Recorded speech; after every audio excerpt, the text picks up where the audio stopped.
Welcome back into Forward Progress here, part of the Hammer Betting Network. This is going to be a Q&A episode, and we'll be doing these over the course of the preseason. It's myself, Rob Pizzola, joined by George Tsilifidis.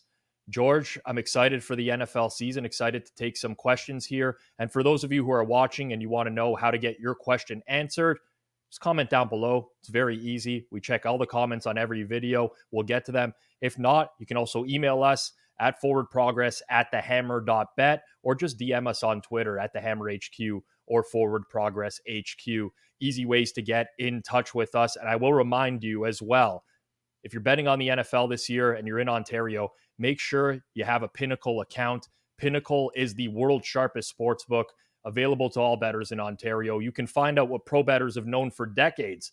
Pinnacle is where the best bettors play. You must be 19 plus. And of course, as always, please play responsibly. George, we'll get right into it here. Our first question comes courtesy of Takes by Jay on Twitter. At what point do we stop giving Justin Herbert the benefit of the doubt? This is the second year in a row he's ranked as a top-tier QB, a low of top 5 and a high of top 2 on ESPN, The Athletic, and The Ringer. Should he be closer to his floor or his ceiling this year?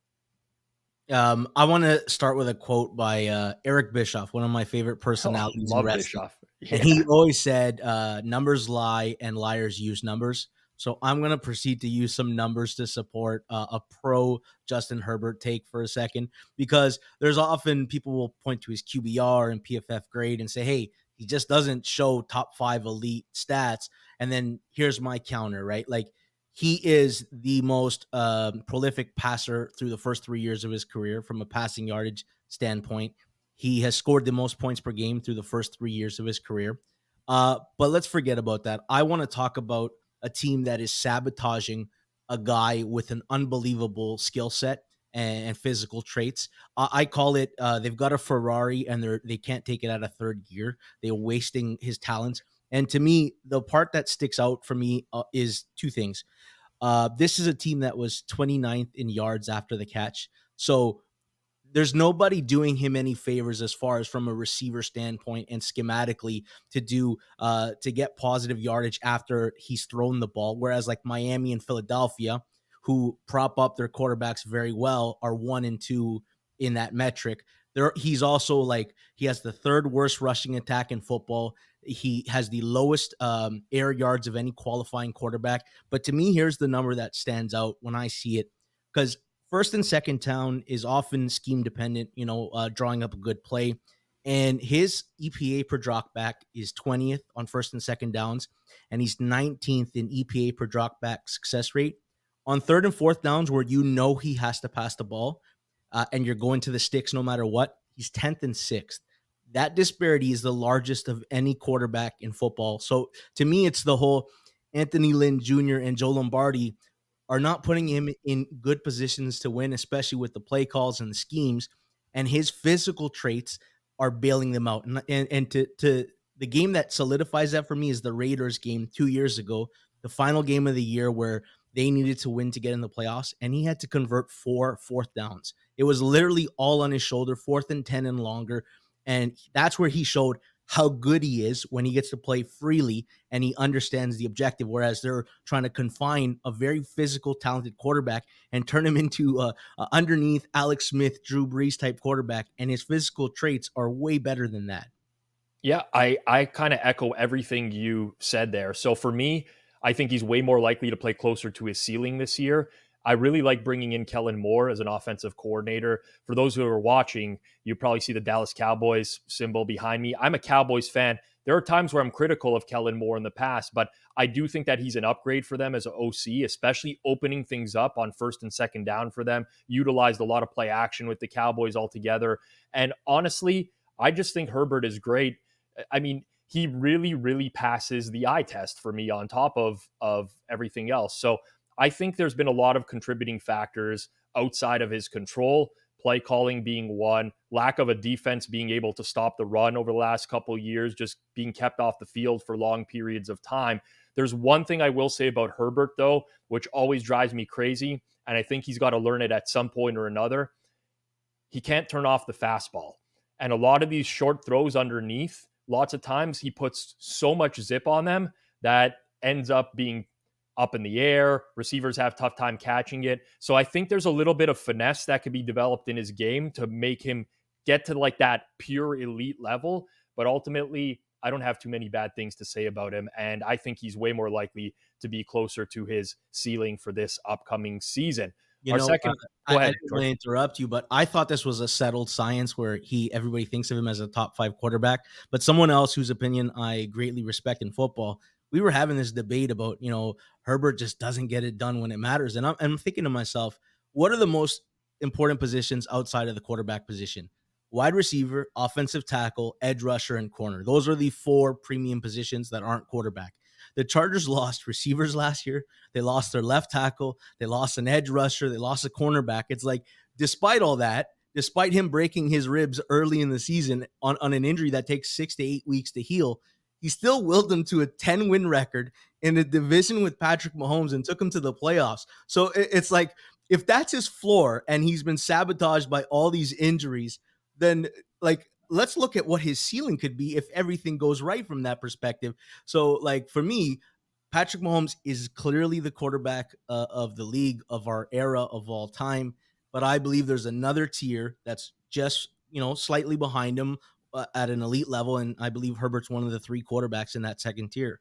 And just to add to that, you obviously mentioned the key positions, but also the Chargers' best players, which may not be at key positions, have missed significant time. Derwin James, Corey Linsley. I mean, it's been a struggle for them. But I will say, like, it's getting to the point where he at least has to get this team into the playoffs, right? I know the AFC is extremely competitive. I mean, you look at the AFC this year, you can make an argument for a bunch of teams to win the Super Bowl, but at some point or another, this team has to take the next step. If you are in that tier 1A or 1B, I should say, you got to be able to take a team to the playoffs. But at some point or another, I do think it's going to happen. And I think that this might be the year. Our second question comes courtesy of at Hockey Bet Report. Different sport, but we'll talk football here. This is more of a strategy question. When you're entering a bar against the spread pool where you pick every game, 200 plus entrants, are there any strategies you would use? Would you recommend playing on or against the teams with the biggest line moves during the week versus the stale numbers the pool uses? So for me, I do pick off stale lines. The truth is, I have a number that I create for every game, and where I look at where the line is, consider the market movement, and then what my true line is. I can come up with the pick that I think. There is one thing that I do that on true 50-50 games where I'm like bang on the number and I don't have a strong opinion on, I legit will look at public betting percentages. This is where it applies in a pool like this Yep. and see what the majority of the public likes. And I'll go against that just because if I want to create some variance where I can distance myself from others, I want it to be in true 50-50 games where I have no edge, but everybody else feels so strongly about their perceived edge on a game like that where it slants one way. That's one thing that I have been able to do. The only time I actually start to do some work about, okay, I'm behind, it's like a week or 2 to go, and I've got to close the gap. I start to look at what is the people at the top taking, regardless of line. There's some teams that are just going to bet every week. It doesn't matter what the line is, and I've got to pick my spots in later portion of the season so that I can make up some of the ground. Good advice, generally speaking. Uh, Talking to you, all the NFL bettors out there, I think the biggest thing that comes in the way in terms of these pick'em pools with a lot of people is just ego and thinking that you know better than the market. And if you're in a situation where you can wait right up until game time on Sunday to put in your picks, honestly, what you should be doing is just checking what all the spreads are and finding the biggest differences between what your pool sheet offers. And I'm not saying the biggest differences in terms of number, because -5.5 to -4, it's a 1.5 point difference, but it crosses through a somewhat dead number in 5. That's not the same thing as a 1.5 point difference from -3.5 to -2.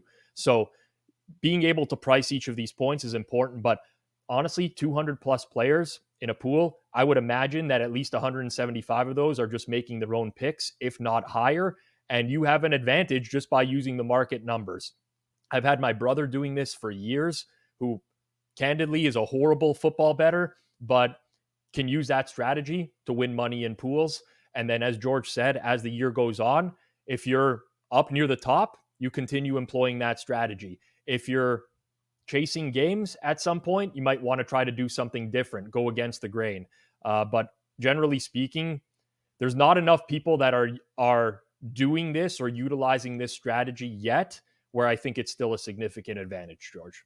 Yeah, well, last year I was in something called the Queen's Park Pool, and that's a government facility here in Ontario. So it's a lot of politicians, people in news media, journalists, and we all enter the pool. And I'm second entering the final week of the year, and it's on CBS, so I'm able to backtrack and see what everybody's picked every week.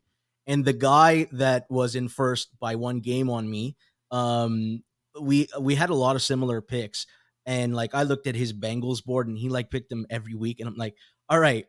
And if you remember last year with the Ravens and the question of they're not going to play anybody, the line was up to like 12 and a half. But then it got bet down to 11 at close. The pool line was 11 and a half. So technically, taking the Ravens was the stale part of that number. But I said, I've got to make up ground. And I know this guy's going to take the Bengals. And I just got to hope that the Ravens cover. They ended up covering by half a point. They ended up losing by 11. But that's an example of like, okay, I don't want to make this pick, but I have to catch up ground. And I know this is for sure one game where he's not going to be on. And I'm like, okay, take a little bit of variance. And all of a sudden you made up a whole game on a guy. Yeah, especially later in the year, it's not necessarily a question of what do you think is going to happen. It's how do you, increase Yeah. your positioning in that pool. And sometimes you got to do things that you might not think are going to happen, or just might not necessarily be the best expected value move from a betting perspective, but they'll help you climb the board. We're going to close it off with this question, George. Comes from Artur Dominguez 7.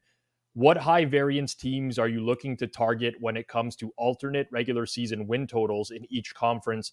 Personally, I'm on Raiders unders and Packers overs. Thank you. Okay, so the first thing I look at is what my numbers say the win total should be and what the actual win total is. And obviously, you have the larger discrepancies, but also take it one step further. If it's a division that has a lot of high variance teams where it could go either way, like take the NFC North, right, where Green Bay could be really good or really bad, and we don't know how good Minnesota is going to be. And Chicago's got high variance, and Detroit, frankly, does. I'm more likely to look at a team like Green Bay and think alternative overs, because if I'm right directionally, 8 wins is almost not enough. Like you'd rather get them at 10 or 11 and the price that comes with it.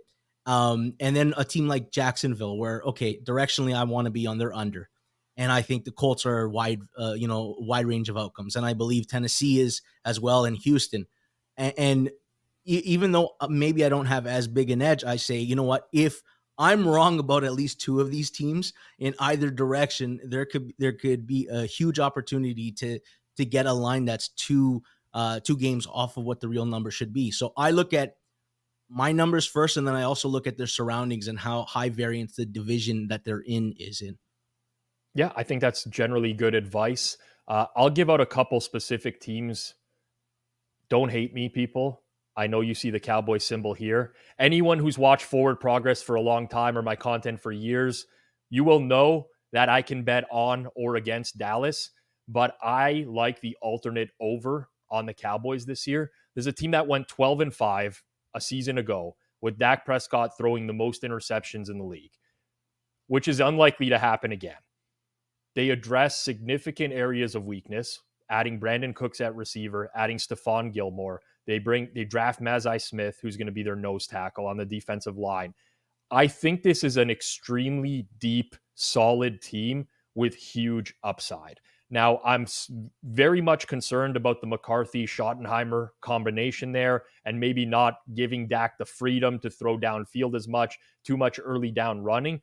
But ultimately, if things align, this could easily be a 13-14 win team. And remember, they finished with 12 wins a year ago, but that's not their win total this year. It's adjusted down. So they could easily replicate what they did a season ago with some positive variance on the turnover side of things and some positive variance on the health side of things, where they had a bunch of injuries last year. So that's a team to me that I'm excited about. obviously difficult division. You got the Eagles. Giants made the playoffs last year. Commanders, we don't know about Howell. Like there's a lot of variance there as well. But that's one team I target for the over. In terms of the under, George, the Rams, to me, it could be a catastrophic season for them. Yeah. And already we've seen in the offseason, they unloaded a bunch of veteran talent. There's not much left there. Cooper Kupp gets injured. Might not be a long-term injury, but who knows? There could be some potential side effects down the road there as well. And if things start poorly for them, I think it's a situation where they're unloading Stafford, they're unloading Aaron Donald, and they're going to finish with arguably the worst collection of talent in the NFL this year if things start poorly. So I think there's a lot of upside in playing on the Rams' downside this Yeah. year.